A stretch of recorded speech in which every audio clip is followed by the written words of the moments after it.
Okay, so next question ನೋಡೋದಾದರೆ 2024 5 ಮಾರ್ಕ್ಸ್ಗೆ capitalisation problem ಕೇಳಿದ್ದಾರೆ. Capitalisation ಪ್ರಾಬ್ಲಮಲ್ಲಿ question 2 ಪಾರ್ಟ್ಸಾಗಿ divide ಮಾಡ್ಕೋಬೇಕು. ಸೊ ಫಸ್ಟ್ ಪಾರ್ಟು ಗಿವನ್ ಅವರೇ ಕೊಟ್ಟಿರ್ತಾರೆ, ಸೆಕೆಂಡ್ ಪಾರ್ಟ್ ನ್ಯೂ ಪ್ರಾಡಕ್ಟ್ ಅಂತ ಕೊಟ್ಟಿರ್ತಾರೆ. ಸೊ ನಾವು ಫಸ್ಟ್ ಪಾರ್ಟ್ನ ಕ್ಯಾಲ್ಕುಲೇಟ್ ಮಾಡ್ಕೊಳ್ಳೋಣ, ಅದಾದಮೇಲೆ ಸೆಕೆಂಡ್ ಪ್ರಾಡಕ್ಟ್ನ ಕ್ಯಾಲ್ಕುಲೇಟ್ ಮಾಡ್ಕೊಳ್ಳೋಣ. ಸೊ ಸೊಲ್ಯೂಷನ್ ಹೇಗಂತ ಅಂದರೆ, ಫಸ್ಟು ಪ್ರಾಫಿಟ್ ಬಿಫೋರ್ ಟ್ಯಾಕ್ಸ್ ಫರ್ಮಲ್ಲೇ ಕೊಟ್ಟಿರ್ತಾರೆ, 65 lakhs ಹಾಕ್ಕೊಂಡಿದ್ದೀನಿ. ಸೊ ಅದಾದಮೇಲೆ ಟ್ಯಾಕ್ಸ್ನ ಲೆಸ್ ಮಾಡ್ತಾ ಇದ್ದೀನಿ, 1 - 0.35.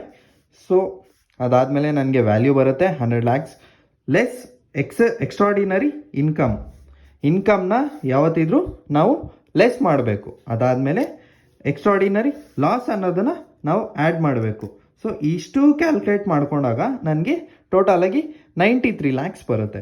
ಅದಾದಮೇಲೆ next new product, second part of the ಕ್ವಶನ್ಗೆ ಬಂದರೆ ನ್ಯೂ ಪ್ರಾಡಕ್ಟ್ನ ಕ್ಯಾಲ್ಕುಲೇಟ್ ಮಾಡ್ಕೋಬೇಕು. ನ್ಯೂ ಪ್ರಾಡಕ್ಟಲ್ಲಿ ಏನು ಕೊಟ್ಟಿರ್ತಾರೆ ಅಂತ ಅಂದರೆ ಸೇಲ್ಸ್ ಕೊಟ್ಟಿರ್ತಾರೆ, next labour cost, additional fixed cost etcetera ಕೊಟ್ಟಿರ್ತಾರೆ.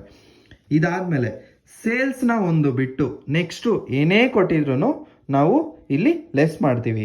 ಆ ಥರ ಲೆಸ್ ಮಾಡಿದಾಗ ಸೇಲ್ಸಲ್ಲಿ ನಮಗೆ profit before tax of new product ಎಷ್ಟು ಬರುತ್ತೆ? 22 lakhs ಬರುತ್ತೆ. ಇಲ್ಲಿ 93 lakhs ಬಂದಿರುತ್ತೆ, ಇಲ್ಲಿ 22 lakhs ಬಂದಿರುತ್ತೆ. ನೆಕ್ಸ್ಟ್ ಸ್ಟೆಪ್ ಏನಪ್ಪ ಅಂತಂದರೆ compute the value of the business. So ಎರಡರದ್ದು ನ್ಯೂ ಪ್ರಾಡಕ್ಟು ಪ್ಲಸ್ ಓಲ್ಡ್ ಪ್ರಾಡಕ್ಟದು ನಾವು ಪ್ರಾಫಿಟ್ ಬಿಫೋರ್ ಟ್ಯಾಕ್ಸ್ನ ನಾವು ಇಲ್ಲಿ ಅಡಿಷನ್ ಮಾಡಿಕೊಂಡು ಅದಾದಮೇಲೆ ಪರ್ಸೆಂಟೇಜ್ ಕೊಟ್ಟಿರ್ತಾರಲ್ಲ ಟ್ಯಾಕ್ಸ್ ಪರ್ಸೆಂಟೇಜ್ನ ಮತ್ತೆ ನಾವು ಟ್ಯಾಕ್ಸ್ನ ಲೆಸ್ ಮಾಡಬೇಕು. ಟ್ಯಾಕ್ಸ್ ಕ್ಯಾಲ್ಕುಲೇಟ್ ಮಾಡಿದಾಗ ಇದ್ರ ಮೇಲೆ 30% ಕ್ಯಾಲ್ಕುಲೇಟ್ ಮಾಡಿದಾಗ 34.5 lakhs ಬರುತ್ತೆ. ಅದಾದಮೇಲೆ ಇದರಲ್ಲಿ ಲೆಸ್ ಮಾಡಿದಾಗ ನಮ್ಗೆ ಎಷ್ಟು ಬರುತ್ತೆ? 80.5. ಇದನ್ನು ನಾವು ಪ್ರಾಫಿಟ್ ಆಫ್ಟರ್ ಟ್ಯಾಕ್ಸ್ ಅಂತ ಕನ್ಸಿಡರ್ ಮಾಡ್ತೀವಿ. ಅದಾದಮೇಲೆ ಲಾಸ್ಟಲ್ಲಿ ಕ್ವಶನ್ ಎಂಡ್ ಆಫ್ ದ ಲೈನಲ್ಲಿ ಕೊಟ್ಟಿರ್ತಾರೆ ಕ್ಯಾಪಿಟಲೈಸೇಷನ್ ಆಫ್ ಸರ್ಟೇನ್ ಪರ್ಸೆಂಟೇಜ್ ಅಂತ ಕೊಟ್ಟಿರ್ತಾರೆ. ಇಲ್ಲಿ ಈ ಕ್ವಶನಲ್ಲಿ 15% ಅಂತ ಕೊಟ್ಟಿದ್ದಾರೆ. ನಾನು 15%ನ ನಾನು ಈಸಿ ಕ್ಯಾಲ್ಕುಲೇಷನ್ಗೋಸ್ಕರ ನಾನು ಏನು ಮಾಡಿದ್ದೀನಿ, 0.15ನ ಕನ್ಸಿಡರ್ ಮಾಡಿದ್ದೀನಿ. Where 80.05 divided by 0.15 equals so 536.666.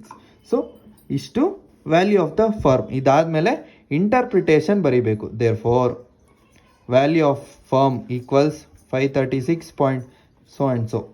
So next ಯಾವ ಪ್ರಾಬ್ಲಮ್ ಸಾಲ್ವ್ ಮಾಡಬೇಕು ಅನ್ನೋದು ನನಗೆ ಹೇಳಿ. Thank you.